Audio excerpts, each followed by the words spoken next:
Senior IAS అధికారి రాముడు కుమార్తె మాధురి ఆత్మహత్య చేసుకుంది. నంద్యాల జిల్లా బేతంచెర్లకు చెందిన రాజేష్ అనే వ్యక్తిని మాధురి 8 నెలల క్రితం ప్రేమించి పెళ్లి చేసుకుంది.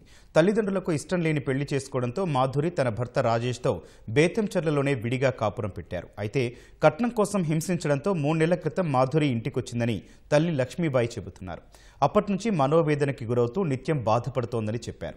ఈ క్రమంలోనే ఆదివారం తన గదిలో ఆత్మహత్యకు పాల్పడినట్లు తల్లి వెల్లడించారు.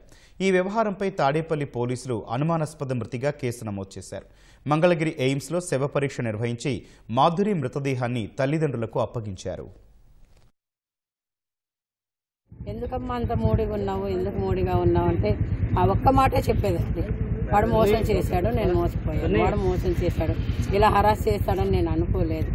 వాడు జాబ్ అన్నాడన్న ఒక్క విషయంతోనే నేను వెళ్ళాను, అంతే తప్ప వాడు మనల్ని బిజినెస్ పని మన డబ్బు కోసం ఆశపడ్డాడని నేను అనుకోలేదు. ఇంతకుముందు అమ్మాయిలతో కూడా తిరిగాడంట, అమ్మాయిలు కూడా ఇలా ట్రాప్ చేసి అమ్మాయిలతో కూడా తిరిగాడన్న విషయం నాకు తెలియదు. మీరు చెప్పే వరకు మీరు చెప్పినా నేను వెళ్ళలేదు, ఎవరు చెప్పినా నేను వెళ్ళలేదు. కాదని అనుకున్నందుకు నేను చాలా చాలా బాధపడ్డానమ్మా అన్ని రోజులు. అంటే ఇప్పుడు వచ్చేసావు కదమ్మా, ఇప్పుడు ఎలా ఉందంటే నేను చాలా హ్యాపీనమ్మా అనేదండి.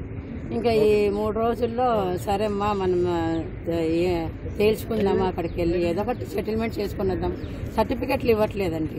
ఈ అమ్మాయి సర్టిఫికెట్ తీసుకెళ్ళింది, మా సర్టిఫికెట్లు మాకు కావాలి అని అంటే సర్టిఫికెట్లు ఇవ్వట్లేదండి. సర్టిఫికెట్లు ఎందుకు ఇవ్వట్లేదు మాకు అర్థం కాలేదండి. సరేలే అని వాళ్ళ డాడీ ఏమన్నారంటే సరేలేమ్మా నెక్స్ట్ వీక్ హాలిడే పెట్టుకొని లీవ్ పెట్టుకుని వెళ్దాము, నువ్వు స్ట్రాంగ్గా ఉండు, లీవ్ పెట్టుకొని మన సర్టిఫికెట్లు మనం తెచ్చుకుందాము, ఏముందో సెటిల్మెంట్ చేసుకొని వద్దాము అని అన్నారండి. సరే డాడీ అందండి. వాడు పెట్టిన హరాస్మెంట్లు గుర్తు చేసుకుంది. ఒక నిమిషంలోనే నాకు తెలియని నిర్ణయం తీసుకుందండి.